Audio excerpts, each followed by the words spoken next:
Hello and welcome dear students. In this video, I will take up the poem Not Marble Nor the Gilded Monuments from class 10th English Communicative Literature Reader book. And children, I will be giving you the key points and the important question answers of the poem. Children, if you are new to my channel, please subscribe, and if you like this video, share it with your friends also. Let us start with the video, children. Children, what type of questions you have to attempt in your paper? You will get extracts from prose, poetry and dramas, and short answer as well as long answer questions. I will cover all the three, children, in this video. But children, before starting with the question answers, let us revise the poem. Listen carefully and see the full video, children. Here are the key points or the important points from the poem. The poet writes the poem in the memory of his friend or his beloved. Neither the stone nor the gilded statues or monuments can outlive the power of his poetry. He says his friend will shine brighter in his work than the stone statues or monuments which will be destroyed by time. Wars will destroy the statues and monuments made by the great architects. Even the god of war, Mars, his sword or the fire in the war will not be able to harm his poetry written in the memory of his friend. His work, the recorded memory of his friend, will be praised and remembered by the coming generations. His friend will move forward against all odds, that is death, children, and all enmity, all destructive forces, and his memory will outweigh this word, will find a place in the hearts of the generations to come till the doomsday. His friend will live in his poetry and in the eyes and hearts of the readers until the last day of the judgment. These are the key points, children, important points from the poem. Now, after the revision of this poem, let us start with the question answers. Firstly, we will take up an extract, children. Let's read the extract. When wasteful war shall statues overturn and broils root out the work of masonry, nor Mars his sword, nor wars, quick fire shall burn the lived record of your memory. Children, read the extract once again. Now we start with the questions from the extract. First question is, who is your in the last line, children? The line is the living record of your memory. We know that poet is talking about his friend. He has written this verse in the memory of his friend. So the correct answer is your in the last line refers to the poet's friend. Children, you do not have to write only 2-3 words that is the poet's friend. No, you will write complete sentence. Okay, as per CBSE, you are supposed to write the answer in a sentence only. You will not write the answer in 2-3 words. Clear? Now, second question is, what does living record refer to? We know that he is writing about his friend. The living record refers to the poem or the rhyme that the poet writes in the memory of his friend. Now, third question. Name the literary device used in the first line of the extract. First line of the extract is, children, when wasteful war shall statues overturn. The answer is, children, the literary device used in the first line of the extract is alliteration. This is very prominent, children. Wasteful wars, when wasteful war. War sound, W sound, war sound. We have to see the sound, children, not the letter. Okay? And other is personification, children. Human-like qualities have been given to war of overturning the statues and all. So there are two poetic devices. You can write any one if you are asked one. If it is two, then you will write two.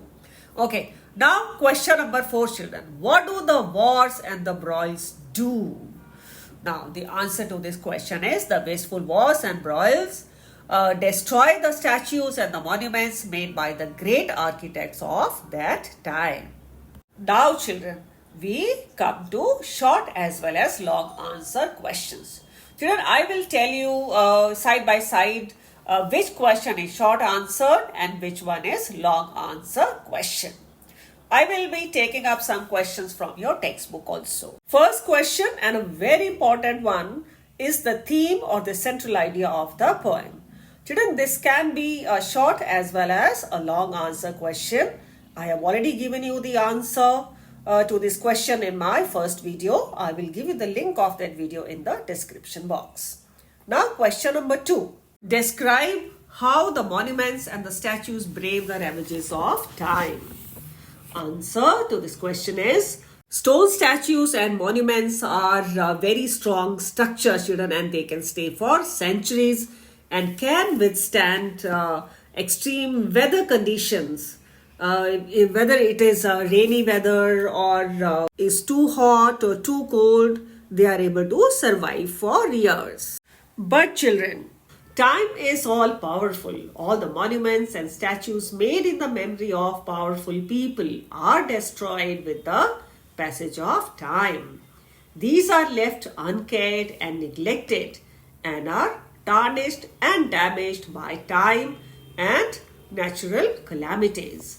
And whatever is there, children, is completely destroyed by wars. Now we come to third question, children. This is again a short answer question. Validate the poet's reference to time as being sluggish. Let us first of all understand, children, the meaning of the word sluggish. It means having unclean habits and behavior. Means not good, not loyal to anyone. It does not spare anyone. There is no escape from it. It spoils the marbled and gilded monuments, or means stone statues and gilded monuments, and it makes them dirty, dusty, as they are neglected and uncared for, and breaks them.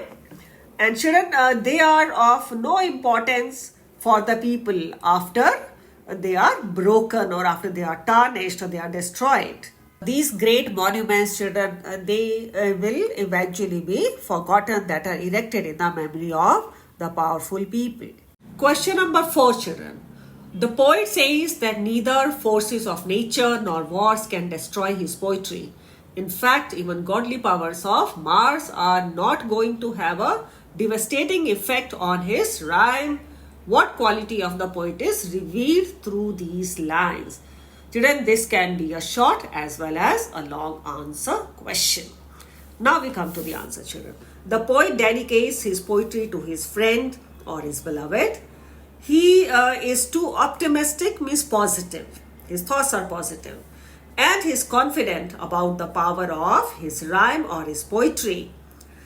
He loves his friend so much and has faith in the immortality of his poetry, as he says that his rhyme written or his poetry or his poem written in the memory of his friend will continue to be alive, continue to live for the generations to come, and will be passed on from one generation to another. So we can say that poet is too optimistic, too positive, and he has faith in immortality, and he is too confident of his verses, of the power of his poetry, we can say. And he is a critic of materialism, as he says that his work is more important, his work is more powerful than the stone statues or the gilded monuments made in the memory of the powerful kings and knights or emperors. Now, children, question number 5 is, how does the structure of a Shakespearean sonnet enhance the impact of the poem? Not marble nor the gilded monuments. Children, this is your sample paper question, CBSE sample paper question.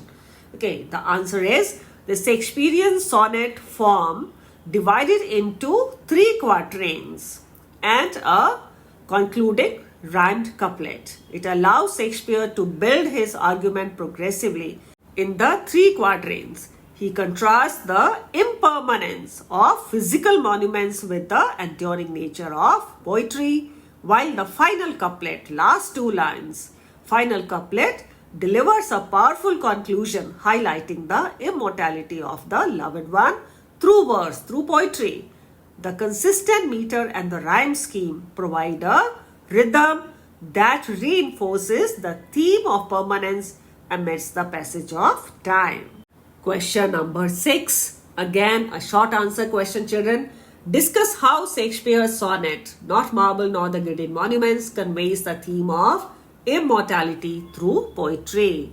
Shakespeare illustrates that while physical monuments may decay, poetry can immortalize memories. The sonnet contrasts the inevitable deterioration of stone and metal with the enduring nature of words, suggesting that poetry can preserve the essence of a person or event for eternity, outlasting physical tributes. Now we come to question number 7, children. This can be short as well as long answer question. Which two destructive forces has the poet talked about in the poem? Children, we all know that poet has talked about the time and other is wars. The two destructive forces that the poet talks about in the poem are the time and the wars. In stanza 1, children, the poet describes time as being sluggish, that tarnishes or damages or decays the stone or the gilded monuments, stone statues, marble statues, statues made of stone. And time does not wait or stop for anyone. It destroys them. Means with the passage of time, we forget about certain things and we start neglecting it. And with time, obviously, children, forces of nature, we all know, they have a deep impact or effect, we can say, on these monuments or the stone statues. Stanza 2, the poet says that wars shall overturn statues and destroy great works of masonry. Means the great monuments or the statues made by the great architect of the time. The monuments and the stone statues built in the memory of powerful people will be destroyed and demolished during wars. So we can say that the two destructive forces are time and wars that the poet talks about in the poem. Children, question number 8 is your textbook question. Shakespeare's sonnet has been divided into 3 quatrains of 4 lines. Each quatrain is a unit of meaning. Read the poem carefully and complete the following table on the structure of the poem. Now children, here is that table here. Quatrain 1, rhyme scheme to this is AB, AB. And the theme of this quatrain is comparison between poetry and monuments. Second quatrain, its rhyme scheme is CD, CD because it differs from the first stanza. The last words are different. Last sound is different. Otherwise, if we talk about each and every stanza, then you can write AB, AB if the extract comes in the paper. But if you are talking about the whole poem, AB, AB, then CD, CD. Okay? Ravages of time theme. Now, ravages of time on monuments contrasted with. Then you have to complete it actually. There is a blank in your textbook. Okay. The answer is powerful poetry or rhyme of the poet. Quatrain 3, its rhyme scheme is EF, EF. And the theme of this quatrain is the recorded memory of the poet's friend shall be remembered till posterity. The last couplet, children, means 2 lines. Rhyme scheme is GG. And the theme, it is already given in your textbook, poetry immortalizes friend. Next one, comment on the title of the poem, Not Marble nor the Gilded Monuments. This is a long answer question, children. Children, the stone statues and the monuments are erected in the memory of powerful people. It is done so to immortalize them, so that people, they do not forget them forever. Seeing the monuments and the statues, people will remember those great men for a long time. But poet thinks differently. In this poem, he breaks this traditional commemoration. The poet says that neither marble nor the gilded monuments are important to be remembered by generations to come. He thinks that the effect of the powerful rhyme, the poetry or the verses will never be erased from the minds of the people. People will always remember his work, his rhyme, his poetry, in which his friend or his beloved will shine forever. The monuments and the statues will be destroyed by time and wars, but his written record, his verses, his poetry will immortalize his friend forever. Obviously, immortalizes forever only. Hence, we can say that the title of the poem is very apt and significant as per what the poet thinks about his friend, his poetry, and about marbles and stone statues or monuments. Question number 10. After reading the poem, what image do you form of the poet William Shakespeare? A long answer question, children. The poet of this poem, children, we all know it is William. He is William Shakespeare. The poet of this poem is very thoughtful. He is a great thinker. He is a good writer who knows about delicacies of poetry. The way he has written the poem, children, in just 14 lines, he has described everything so beautifully. He has created rhythm in his work. Poet is very well aware of the effects of time and war. He knows how time affects us. It cannot be stopped or changed. He has very vividly described how wars destroy everything. He emphasizes that the structures made of stone and gold are transitory, means they are not permanent. Whereas his work, written in the memory of his friend, is immortal. So we can say that the poet is a thoughtful person, a thinker, a loving friend, a great writer. He is a dedicated person, dedicated to his friend, to poetry, to literature. Next question now, children. Explain against death and all oblivious enmity. This can be a short as well as long answer question, children. First of all, let's know what is oblivious enmity. Enmity that ends with war only. This line is given in stanza 2 of the poem. The poet writes a rhyme or a poem, we can say, or verses in the memory of his friend in the form of a sonnet that will outlive stone statues and gilded monuments. The poet says that like a powerful person, his friend shall pace or move forward against all destructive forces like death and enemies. The living record, that is the work of the poet, his rhyme in the memory of his friend, shall be honored and remembered till posterity. His memory will outwear this world and will live till the doomsday. That is the judgment day. Next question, question number 12. Discuss how Shakespeare's sonnet, Not Marble Nor the Gilded Monuments, conveys the theme of immortality through poetry. A long answer question, children. The poet William Shakespeare emphasizes that while the stone statues and the gilded monuments may get destroyed, his poetry can never die. It will immortalize memories related to his friend. The poet has created a contrast between the ornated monuments and statues, stone statues or the marble statues we can say, and poetry that can preserve the memories of a person forever. Death and time forget everything and they go ahead destroying everything. The poet further says that his friend will be more radiant, means brighter. His friend will be brighter, more radiant than the gilded monuments. No power of God will ever be able to destroy his rhyme, his poetry, his living record, in which the poet has talked about his friend and has immortalized him, we can say.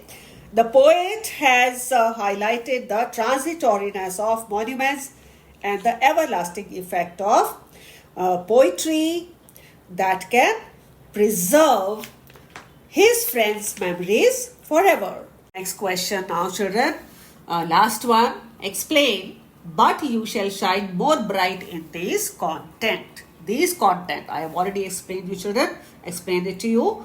These content refers to poetry. The poet's rhyme, verses, his poetry, his work, his written record. Okay. Now, children, here this is a short answer question. Rich and powerful people believe that by erecting the statues, by making the statues and monuments, they will be remembered by the people even after their death. But it is just, children, their power, their false pride that makes them think so or do so.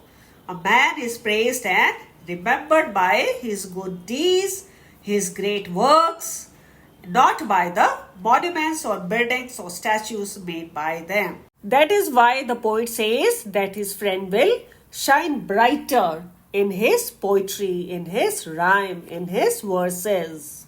I hope, children, all the questions are clear to you and you will be able to write good answers in your paper. If you have any doubt in any question, write to me in the comment box. I will be happy to clarify your doubts. Stay tuned for more videos on different topics. Like this video, subscribe to my channel and share it with your friends also. Thanks for watching my video.